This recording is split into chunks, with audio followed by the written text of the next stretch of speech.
So Bill Gates is arguing for death panels. Listen to Bill Gates talking about health care. I caught it on C-SPAN yesterday. I may be the only one in America. I was stunned. Listen to clip 02.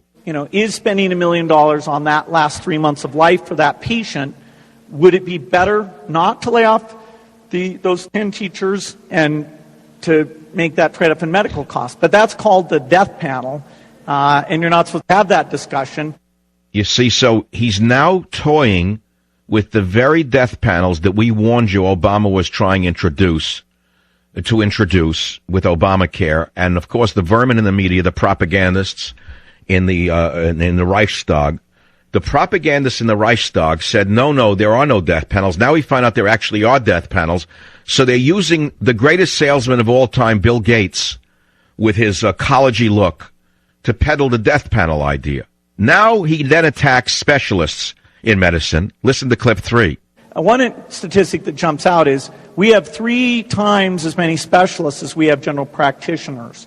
And no one else's system has anything like that. That is unique to the United States, and it's because it's a rigged market. That is, now, let's stop for a minute. Now, I want to ask you something. Do you actually think that Bill Gates would go to a general practitioner if he had something serious wrong with himself? He'd go to a so-called specialist, the best in the land, wouldn't he? And it wouldn't be found in Cuba. It'd be found somewhere, or perhaps maybe in Seattle. I doubt it. Perhaps UCLA Med Center, somewhere in New York. But he certainly wouldn't go to Cuba for his medical care. And he'd seek out a so-called specialist. But here's Bill Gates now, the salesman, not only arguing in a subtle way for death panels, but against specialists in medicine, saying they should all be GPs. And perhaps next he will argue that we shouldn't have any Americans going to medical school anymore because they're spoiled and they speak English that's too good. So we should bring more people in from Pakistan to be doctors. This is unbelievable to me. Now listen to clip 5. This is the best of them all in clip 5. In Medicare, if you can get your asthmatics to have acute episodes, you get rich. And if you teach them how to take their medicine and how to do the right things, you go to the poorhouse. So here is Bill Gates now attacking doctors, calling them corrupt, saying that they're all corrupt. And it's unbelievable to me how he suddenly threw himself into this discussion.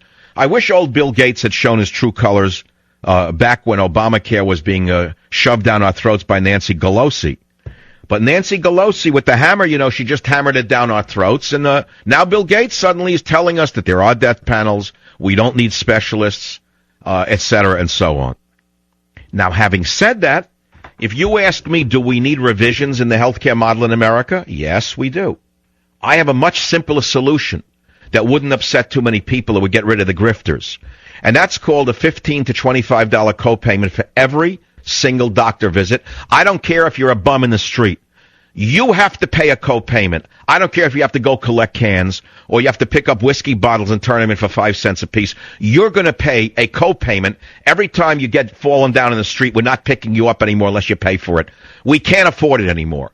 Treat yourself better and you won't be laying in the gutter. Or stop grifting the system by visiting 5 specialists a week for nothing. Of course you're going to have people who have nothing in their life to go and listen, have their troubles listened to by a doctor. They love nothing better than to march in with their folder and have a nice young man or young woman pay attention to them because no one else wants to listen to their complaints anymore.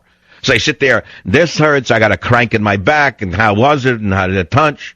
And how long did your mother live? And it hurts me in here. Touch me on the heel. That hurt. And there, over there, touch me here. Can you touch my ear? I need a trim. Give me the nails. I want the nails done, by the way. Can you do a pedicure?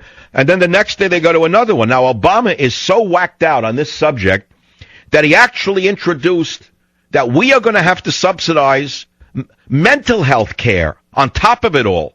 It's bad enough we have the cranks with the physical ailments, 90% of which are made up.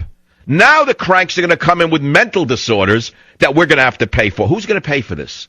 You're going to pay for it? It's impossible. Let's use a liberal word. It's unsustainable. Does that work for you? Let's use a liberal word. It's unsustainable. Everything Obama has created before he went off on vacation is unsustainable. Virtually everything he's touched is unsustainable. Everything, including Michelle's trip to Spain at $75,000 a day. Unsustainable. Only there's no song called Unsustainable You.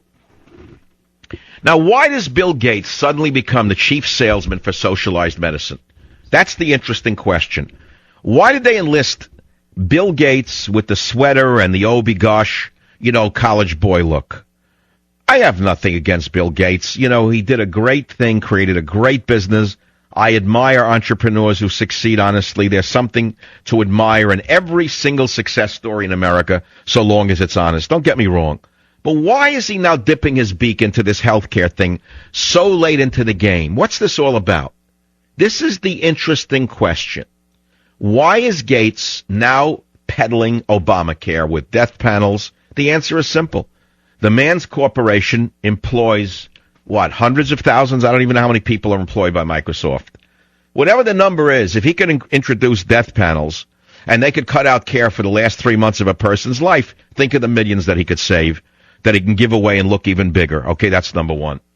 And number two, there is a somewhat rational argument to be made for less medical care at all levels, incidentally, never mind just in the last 3 months of life. I have limited medical care for myself and my family to almost the last emergencies. We go only in emergencies.